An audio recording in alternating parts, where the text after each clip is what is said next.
Muito bem, este é o Conexão Futura ao vivo aqui pelo seu canal Futura e também pela internet no nosso site futura.org.br. Bom, e lá na década de 1950, cada brasileira em idade fértil tinha, em média, 6,2 filhos. Pois é, nos anos 70, essa média passou para 4,7. E com o passar dos anos, atualmente a média não passa de 2 filhos por mulher, segundo estimativas para a taxa de fecundidades das Nações Unidas aqui no Brasil. É uma grande transformação, mas que afeta principalmente as populações com renda mais alta.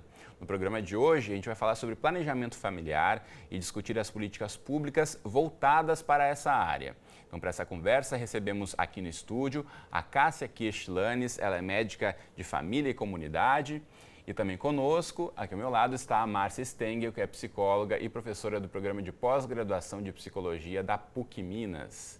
E logo mais a gente fala também com a empresária Daphne Lobo, ela que é mãe de 5 filhos, está grávida do 6º e explica pra gente como foi planejar aí essa grande família. E você em casa, como sempre, também é nosso convidado, então aproveite aí para tirar todas as suas dúvidas, participe da nossa conversa mandando mensagens, comentários, opiniões, contando pra gente aí quantos irmãos você tem, quantos irmãos seus pais tiveram, se foi uma família grande ou pequena ao longo do tempo. Compartilhe essa história com a gente pela internet, você pode mandar recados primeiramente pelo facebook.com/canal Futura Oficial. Você encontra aqui já esse post com esta bela família aqui com pai, mãe, crianças e cachorros dos dois lados. Você pode curtir, comentar, compartilhar essa ilustração aqui, deixar registrado o seu recado, que daqui a pouquinho eu trago sua questão aqui para o estúdio com os nossos entrevistados.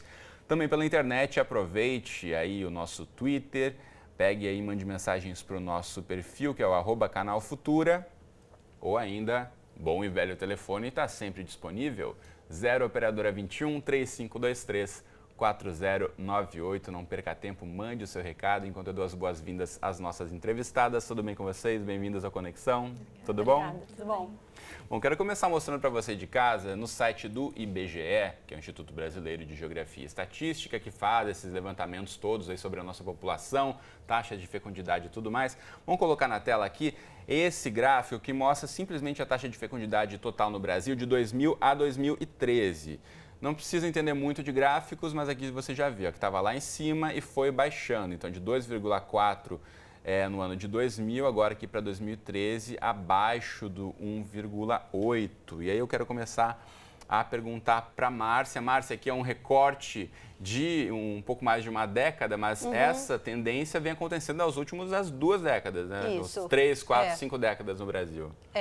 E aí, como você disse anteriormente, isso acontece mais nas camadas médias e altas, mas que a gente também tem visto acontecendo nas camadas baixas, né?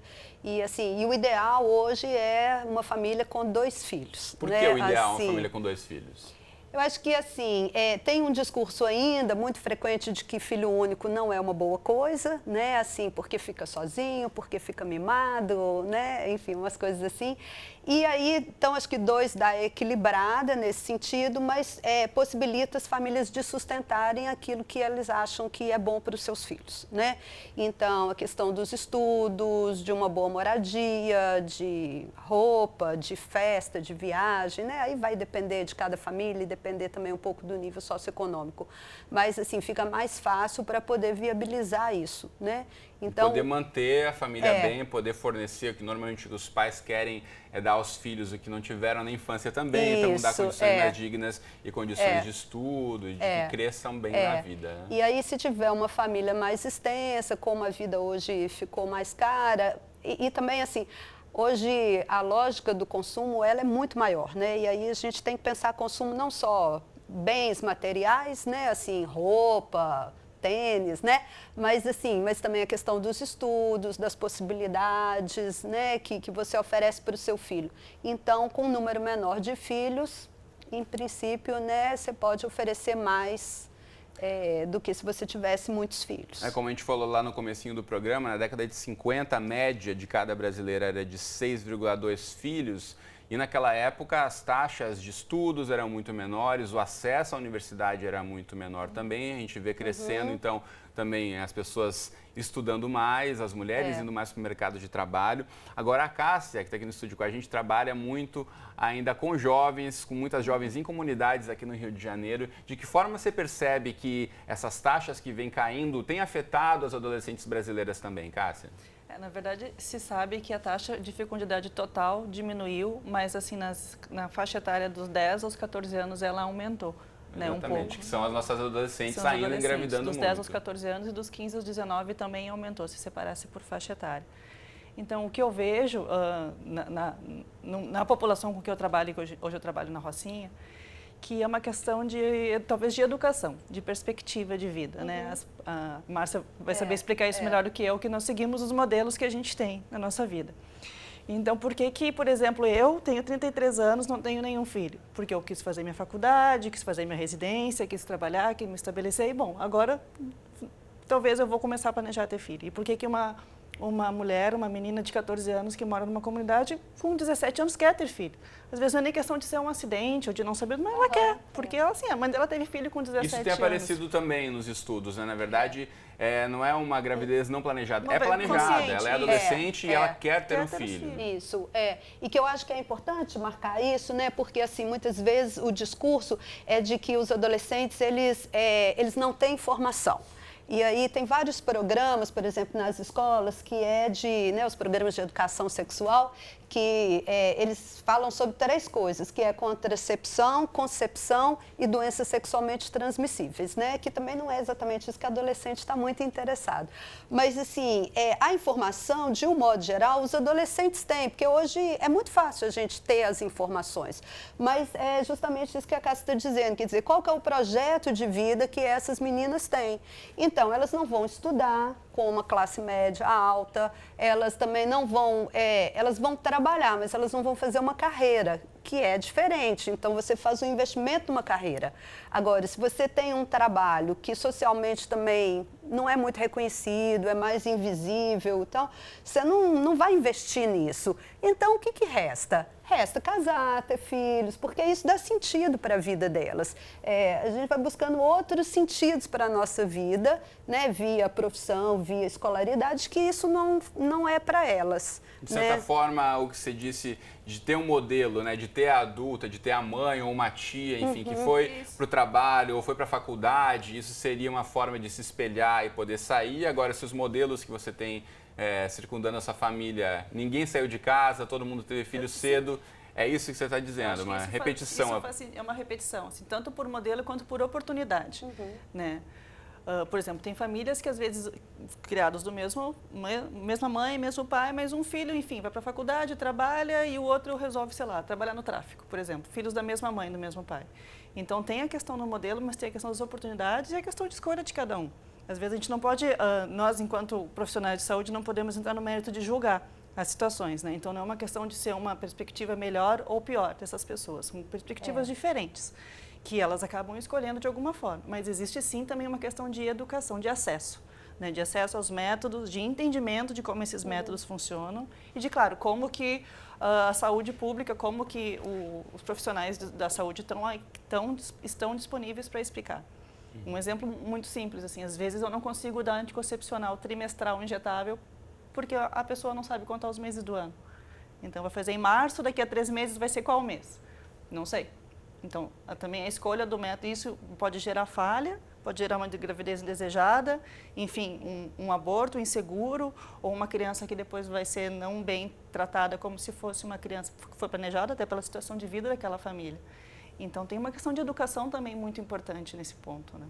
Como em todos os fundamental que a gente fala sempre, existem uma série de projetos e planos do Ministério da Saúde voltados para planejamento familiar. Eu vou mostrar agora, inclusive, na tela para você, no site do governo brasileiro, tem aqui uma reportagem completa e você pode ter acesso aí aos postos de saúde que falam sobre planejamento familiar, onde você pode ter acesso aos métodos contraceptivos e também de prevenção de doenças sexualmente transmissíveis. Agora, essa informação, como já dissemos aqui, está aí, as escolas hoje, praticamente todas as escolas, posso até dizer que tem algum tipo de aula, algum tipo de palestra, algum tipo de contato que esses jovens têm com métodos contraceptivos, mas, por outro lado, não os utilizam. Como entender isso?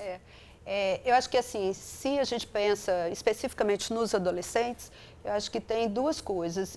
Uma coisa que a gente chama de um pensamento mágico, que é assim, se eu quero que uma coisa não aconteça, eu penso que não vai acontecer e ela não acontece.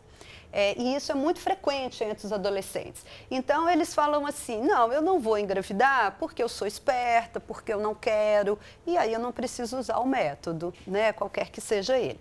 Esse é um ponto. Um segundo ponto, que muitas vezes para o adolescente é difícil o uso do método, porque ao usar o método, ele admite que ele tem uma vida sexual ativa. Porque às vezes na família é complicado poder admitir que você já está com uma vida sexualmente ativa. E muitas vezes para ele próprio, porque isso é uma novidade na vida do adolescente. Por mais que ele faça, que ele queira, que ele goste e tal, mas assim, às vezes é muito difícil lidar com essa questão, é difícil sempre lidar com a sexualidade, não é?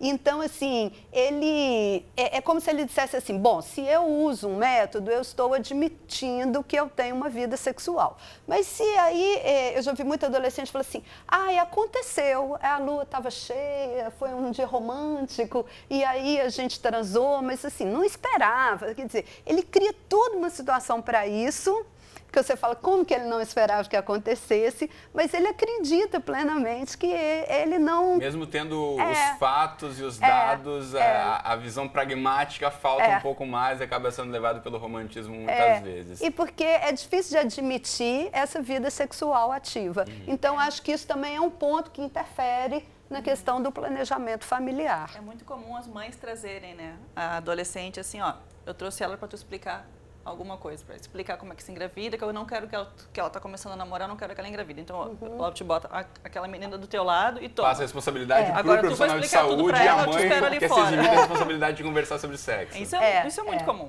Né? Já existe nas escolas acho que assim, como eles já estão no grupo só de adolescentes, mas no momento que chega uma mãe, uma adolescente ou um menino, né? Mãe e um menino também pode acontecer, que está com alguma queixa peniana, alguma coisa. É questão de passar a responsabilidade. Às vezes a gente tem que chamar para consulta. Tá, vou conversar com ela, mas eu te chamo depois para a gente conversar. O que é compreensível também, muitas vezes os próprios pais não têm a informação ou não sabem como passar essa informação. Né? Agora eu estou chamando o pessoal de casa para mandar recados para a gente aqui também, compartilhando suas histórias de família. Você pode mandar aí pelo Facebook, pelo Twitter ou pelo telefone. Já tem uma mensagem que chegou aqui para a gente do Joaquim. Pelo Facebook, obrigado Joaquim pelo recado, e ele conta que é de uma família com 10 irmãos e é membro de uma família com mais de 500 pessoas. De fato, isso era muito comum, né? Algumas décadas atrás, aí, as famílias, cada lado com 10 filhos, aí mais 10 filhos e netos, enfim, realmente 500 pessoas, imagina reunir uma festa todo mundo, vai ser mais complicado, né? Agora, o Henrique, aqui pelo Facebook, pergunta como explicar a taxa de fecundidade baixa com o aumento do número da população no Brasil. Vamos chegar a um momento de retração da população. A gente falava um pouquinho antes de começar o programa sobre a mudança da pirâmide, que não está mais tão pirâmide, né? Está dando uma engordadinha ali na região do abdômen. Explica pra gente um pouquinho, por favor. Esse é um problema, assim, o pessoal da demografia já tem se preocupado com isso. A gente vê essa realidade em alguns países europeus, por exemplo, que você tem um número de nascidos menores do que é o necessário para a reposição da família, né? Da população. Então, isso vai trazendo problemas mesmo. Isso vai trazer problemas também na previdência, não é? Porque aí você tem, as pessoas hoje, elas têm envelhecido mais tarde, então também elas vão usando dos serviços da Previdência durante um tempo maior, sem que tenha um número maior de jovens que vai pagando sem fazer uso, né, no sistema de Previdência. Então, isso também é um gargalo para a questão da Previdência. E um outro problema que a gente pode pensar, né, quer dizer, uma outra questão, é diretamente com as famílias, porque quando a gente tinha famílias assim com 10 filhos, por exemplo, você tinha uma distribuição mais igualitária entre aqueles filhos, por exemplo, para cuidar dos idosos, dos doentes, das crianças da família. Hoje, se você pensa uma família com 2 filhos, eles ficam muito mais sobrecarregados com esse cuidado e o outro ponto que a gente tem com a maior expectativa de vida, hoje é muito comum também ter assim, várias gerações vivendo simultaneamente, né? Então, assim, há uns anos atrás, o máximo que a gente conhecia era nossos avós, quando conhecia. Hoje, a gente vê muita gente que convive até com bisavós e tataravós e tal. Então, você aumenta o número de gerações e diminui o número de pessoas na geração. Então, fica uma sobrecarga também para os cuidados dentro da família. Com certeza. Bom, eu vou chamar agora também para a nossa conversa a empresária Daphne Lobo, para mostrar um outro lado desse assunto que a gente está discutindo aqui. Daphne, tudo bem com você? Bem-vinda ao canal Futura, tudo bem? Tudo bem, boa tarde. Boa tarde. Bom, a Daphne, você é casada, mãe de 5 filhos e está à espera do 6º, correto? Isso mesmo. Então conta pra gente, sempre foi um desejo do casal ter um grande número de filhos, como é que vocês se planejaram pensando que queriam ter uma grande família? Não foi assim tão planejado desde o início, né? Nós começamos a namorar cedo, eu tinha 15 anos, ele 16. Então assim, primeiramente eu pensava em ter um filho só. Então, a gente, né, como a gente começou a namorar cedo, a gente não conversava tanto sobre isso, né? Ao longo do tempo, eu digo assim, que a primeira motivação, tive várias motivações. Foi ter trabalhado com um senhor que já era um tanto idoso. Aquele senhor tinha tido 2 filhos, homens, né? Um tinha morrido e o outro resolveu não se casar. Então, esse senhor, para mim, me parecia assim, uma pessoa triste. E apesar do bom humor, era uma pessoa bem humorada, mas uma pessoa que trabalhava ali, porque assim, a família praticamente acabou, né? Então, assim, a partir daquele momento eu já comecei a sentir desejo de ter mais filhos, né? O meu marido também, ele sempre foi assim, uma pessoa desde da adolescência, assim, muito carismático, né? Então, ele morava numa rua que tinha muitos idosos. E ele era uma pessoa assim, ele parava para conversar com cada pessoa, para dar atenção, para falar com as pessoas, né? E eu percebi assim, na casa daquelas pessoas que tinham mais filhos, existia uma alegria maior. Eu via uma alegria maior. Aqueles que tinham tido menos filhos, assim, muitas vezes viam assim, parecia que estava passando a vida esperando a morte, né? Então, assim, essas coisas começaram a me fazer sentir um desejo maior de ter mais filhos, né? Quando a gente se casou, depois de 6 anos de namoro, eu pensava em 4 filhos. E ele concordava com isso. Então, a gente pensava em ter 2 filhos, assim, ver se a gente ia conseguir dar conta, sustentar, e depois de alguns anos que a gente tivesse mais estabelecido, a gente ter mais 2. E então, a gente resolveu teve o primeiro, depois engravidei depois de 6 meses de casamento. A gente teve o primeiro filho, teve o segundo, e assim, as coisas foram se encaixando, dando certo, e a gente resolveu ir tendo os filhos, né? E até o 5º filho foi seguido, e depois do 5º a gente deu um espaço. Agora a minha pequenininha já vai fazer 4 anos, quando estiver nascendo o bebê, né? Estiver nascendo o 6º filho da família. Agora, Daphne, tem uma questão que chegou pra gente aqui do Cícero, aqui do Rio de Janeiro, que deve ser pergunta que muita gente está se fazendo. É óbvio que tem uma família grande, deve ser muito bacana, muita criança, enfim, eles crescem, aprendem entre os irmãos também, mas tem a questão prática da questão da estrutura, e aí o Cícero pergunta em relação à estrutura financeira, psicológica, familiar da família, como vocês se estruturaram, a questão, o que vocês abriram mão, a questão do trabalho, divisão de tempo, como é isso na prática para vocês, numa família, um casal, agora com 6 filhos? Então, a questão financeira é sempre um desafio, né? Eu vejo assim, em famílias que têm 1 filho, 2, sempre é um desafio, porque na época que a gente vive, a gente não pode contar com saúde pública, com escola pública, então é sempre difícil, né? Nós não pensamos assim que isso fosse um empecilho. O que nós sempre pensamos, nós desejamos ter uma família numerosa, então nós vamos precisar cada vez de mais dinheiro.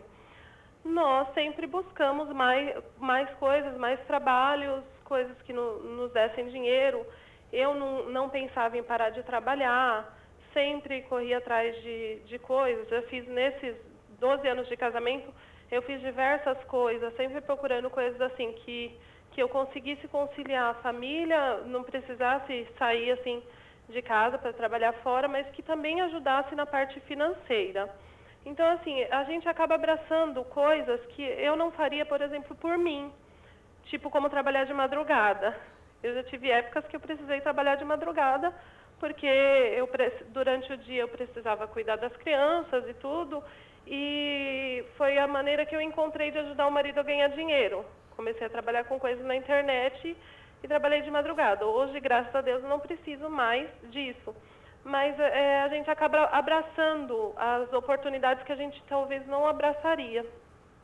Então, Com certeza. Assim, então, tendo sempre em vista o bem maior, que é a manutenção da família, né? Afinal de contas, são 6 crianças aí saudáveis e uma grande família feliz, com certeza. Então, agradeço muito a participação da Daphne aqui no Conexão Futura e boa sorte aí com o nascimento do novo bebê, Daphne. Obrigada. Muito bom. Essa questão que ela fala, né, de abrir mão de algumas coisas, a organização do casal quando quer de fato ter um grande número de filhos, isso tem que ser bem antes do momento do nascimento. Na verdade, eu diria que não só quando quer ter um grande número de filhos, mas quando quer ter filhos. Quando quer ter filhos, ponto. Seja ponto. 1, 2, 3 ou 6. Acho que talvez o que a gente possa pensar é que um grande número de filhos, ele demanda mais, isso que ela fala, demanda mais dinheiro, é mais trabalho, um espaço da casa possivelmente maior, não é assim, uma logística também leva esse bando de menino para a escola e, né, enfim, adoece, né? Mas acho que, assim, ter filhos demanda um planejamento. Quer dizer, esse é o ideal, não é? Não é o que a gente vê acontecendo com um grande número de famílias, né? As pessoas até falam assim, eu queria ter filho, mas apareceu numa hora que eu não imaginava, né? Mas, assim, tem que ter um planejamento, porque depois que você tem filho, você acaba abrindo mão de várias coisas mesmo. Quer dizer, não é exatamente abrir mão, mas o cotidiano muda, né? Eu acho que talvez é melhor dizer nesse sentido. Algumas escolhas são necessárias, né? Agora, Cássia, tem uma questão que chegou aqui pra gente do Russell pelo Twitter, obrigado, Russell, pela participação, que fala que o planejamento familiar começa na escola. E aí, você que lida muito com jovens, de que forma vê a questão de crianças e jovens conhecerem as possibilidades e um pouquinho que a gente falava antes, né? De colocarem no seu dia a dia a questão do hábito, da discussão entre eles, das formas de prevenção de gravidez, por exemplo. Eu acho que nas escolas, na adolescência, né, começando na parte mais jovem da vida sexual, início da vida sexual, claro que uma gravidez não planejada tem um impacto enorme numa vida de uma adolescente. Mas às vezes se fala muito de gravidez e se esquece do lado das doenças sexualmente transmissíveis, né? Então se foca muitas vezes no fato da mulher, porque é a mulher que engravida, e se dirigem essas práticas às vezes mais para as meninas, e não por uma questão de negligência, mas só por uma questão de hábito mesmo. Os meninos acabam ficando um pouco mais de lado, ficam lá no fundo da sala fazendo bagunça e não querem nem ouvir aquilo, porque eles não vão engravidar mesmo, de qualquer forma. Como se a responsabilidade também não fosse deles.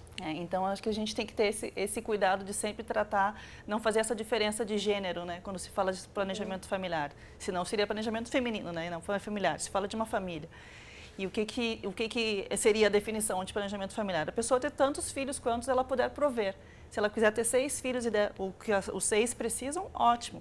Mas talvez a condição social dela puder ser de gerar 1 ou 2, que ela tenha os métodos e o conhecimento para poder gerar só 1 ou 2, quando esse 1 ou 2 forem bem-vindos na família, né? Então, a questão da escola é fundamental para criar acho que essa consciência social, né, da pessoa, dentro do seu contexto familiar, e depois desse adolescente vai virar um adulto depois, que também vai ter um impacto na sociedade e vai ser um multiplicador de ideias também, né? Acho que a Cássia toca num ponto fundamental, que é pensar assim, que o planejamento familiar, ele tem que envolver os homens. E os homens são muito pouco envolvidos nesse processo, né? Desde de pequena, assim, quer dizer, dentro da família, os pais vão dizendo assim, menina, toma cuidado, olha, não engravida, vai levar a menina no ginecologista e tal. Mas assim, mas o homem, quer dizer, muitas vezes assim, dá a camisinha para ele, mas no sentido muito mais de um incentivo à prática sexual do que a qualquer tipo de prevenção, de proteção, seja a gravidez, seja a doença sexualmente transmissível.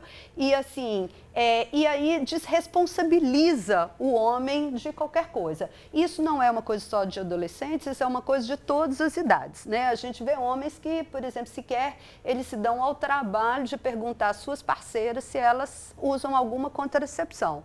Né? Então, assim, porque isso é um raciocínio, assim, isso não é um problema meu, isso é um problema dela. E assim, a gente vai vendo as meninas falando assim, as meninas têm que preocupar mais porque acontece com elas, quer dizer, como se os homens não tivessem envolvidos naquele processo. Na verdade, né? O nosso tempo aqui estourou, mas acho que essa reflexão a gente tem que levar aí para homens e mulheres que estiverem assistindo a gente, né? A responsabilidade é de todos, né? Ninguém faz nada sozinho. Isso mesmo. Não é verdade? Então, Cássia e Márcia, muito obrigado pela presença comigo no Conexão Futura. A gente vai voltar a esse assunto com certeza aqui, que rende muito bate-papo, mas por agora, muito obrigado mesmo. Quero agradecer. Você de casa, obrigado também pela contribuição de sempre. Eu agradeço a participação da PUC TV, lá de Minas Gerais, parceira do Canal Futura, na produção desse programa. E espero você aqui, então, sempre de segunda a sexta, ao vivo, às 2h30 da tarde, nas representações 00:30, 7h30 da manhã, ou então qualquer hora lá do dia e da noite no site do Futura. Um abraço para você e até o próximo Conexão.